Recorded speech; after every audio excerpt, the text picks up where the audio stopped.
I was scrolling on Pinterest the other day when I came across this screenshot from a Tumblr post. The first thing that struck me was the image of the garlic.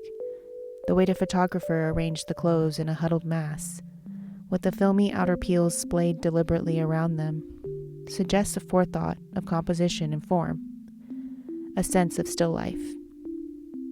The garlic appears huddled and exposed, like forsaken prey.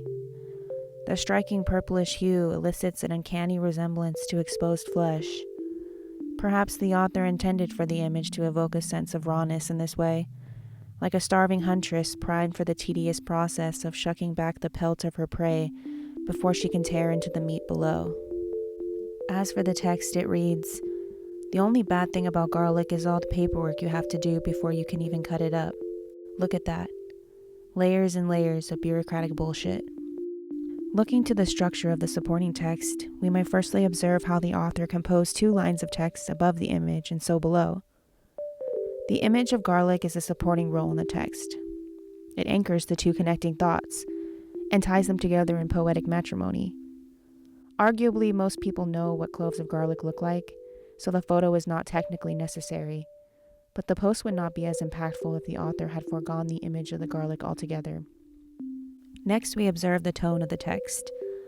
The author could have easily said, "The only bad thing about garlic is that you have to take the time to painstakingly remove the outer film, which is a lot of work and I don't like to do it." Instead, they politicize the act of preparing garlic.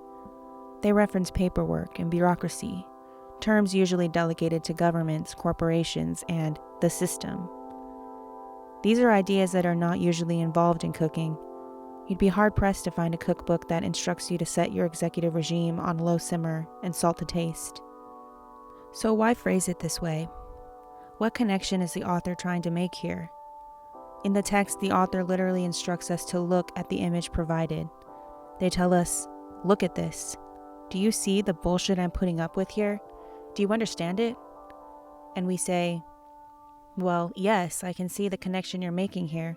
That peeling garlic is much like sifting through piles of undone paperwork. It's a tedious process that we have to do to have an end result we want." Viewing the screenshot as a whole, we can see that for one reason or another, the person who took this screenshot from Tumblr has included not only the text post itself, but also a response made by another user. It reads, "OP, I hope you realize how strongly you have impacted my life. I think about this every time I use garlic. Every time." The commenter vehemently praises the OP for their succinct phrasing, putting into words how we all feel about peeling garlic. They emphasize how much this post has changed their life, and how every time they peel garlic, they recall this post. If you look just below, you'll notice the original post got 133,426 notes at the time of the screenshot. This is the big league of notes. It's significant. It's clear this post resonated with the masses. Zooming even farther out, it's worth noting that the person who posted this image on Pinterest intentionally included the response as well. They could have cropped out the commentary as the original post stands on its own, but nay. It is crucial to include the comment as it encapsulates the shared reaction of most people. The person posting this on Pinterest really wanted us to see the response. They declare, "Look, this is important and worth remembering." They tell us, "Stow this away, keep this in your mind, and now every time you reach for a clove of garlic, you will think of this post." Now let's go even deeper. On this particular post, there is only a few comments, but herein lies fascinating aspects of human nature. Here is the top comment on this post. "Get a garlic roller. It's a little rubber sleeve you can put the garlic in and roll it on the counter. The skin peels right off. Here is what I like to call the fixer." This person rightfully discerned the frustration the OP was trying to convey about the peeling of garlic and the bullshit one must endure to do so, and their reaction is, "I have a solution for you, friend, for I have walked that dire path before. Simply obtain a rubber underling to do your bidding for you. Avoid the trauma, effort, and paperwork, and make it easier on yourself. End your needless toil and do things this way." It's so simple. They even end their comment with a smiley face. It's all smiles over here in easy garlic peeling land. Why are you over there in rigid, miserable, rule-bound garlic land when you can join us over here, OP? I love peeling garlic, another chimes in, suggesting to OP that perhaps their perspective is askew, and they just need to find a greater purpose for the suffering, and maybe even find a spark of joy in it. Maybe there's something wrong with you, OP. Maybe you have a dangerous lack of whimsy in your life. Here, another fixer suggests an alternative. This is why I buy pre-minced garlic. It tastes the same, and it's a lot easier to add ridiculous and delicious amounts of garlic. This response is fascinating to me. This commenter declares, I will never peel another clove of garlic for as long as I live. In fact, I will shirk that responsibility altogether and buy pre-minced garlic and enjoy the fruits without the labor. Who cares? It's not like they taste any different, and I avoid the stress and frustration this process brings me. Let's think for a moment on how that minced garlic came to be. It's all pretty much automated at this point. Some nameless, soulless metal contraption abruptly peels, crushes, and chops the garlic into uniform morsels, then unceremoniously portions it into sterile glass or plastic jars.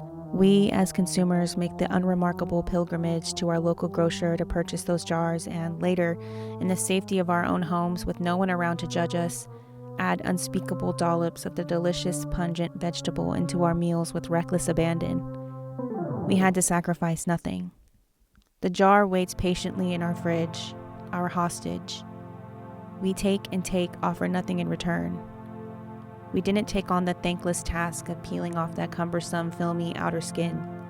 We didn't even give the clove the dignity of a premeditated incision with a dull kitchen knife. We didn't embrace the inevitability of the pungent stench of garlic that will linger on our fingertips for an indefinite amount of time. We didn't allow the garlic to be whole and then not. We didn't get our hands dirty. We didn't do the paperwork. Part of enjoying something is embracing all parts of it.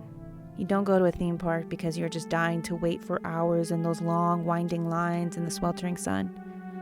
You go for the atmosphere, the thrill, the excitement those lines will bring.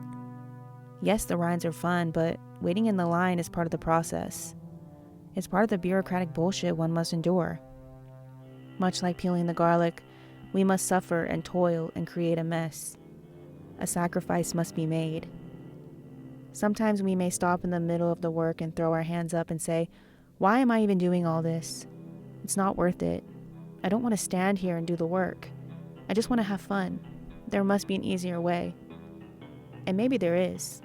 Why would the OP on Tumblr make a connection between the powers that be and peeling garlic? Why does the phrasing resonate with us, the reader? What about this post invokes discomfort, distress, and alarm? What compels readers to rush to provide solutions, dissent, and solace? There's something unsettling about the connection being made here. Garlic should not be political, and yet it is. Peeling garlic by hand is an intimate act, done in private kitchens by the glow of the greasy stove light. So why make this cursed connection? How can we reconcile this? At the end of the day, it's just one in a million posts on one of a million websites. Maybe there is no deeper meaning. Maybe there is no insight to be gained, no discovery to be made. Maybe we should just click away, allow ourselves to be whisked off, to continue our brutish scrolling. For there are countless horizons to ride into, countless more rabbit holes to fall down, falling further down, until we are so disoriented, there is no up or down. Don't fret, dear listener. There's no deeper meaning here. Leave while you can.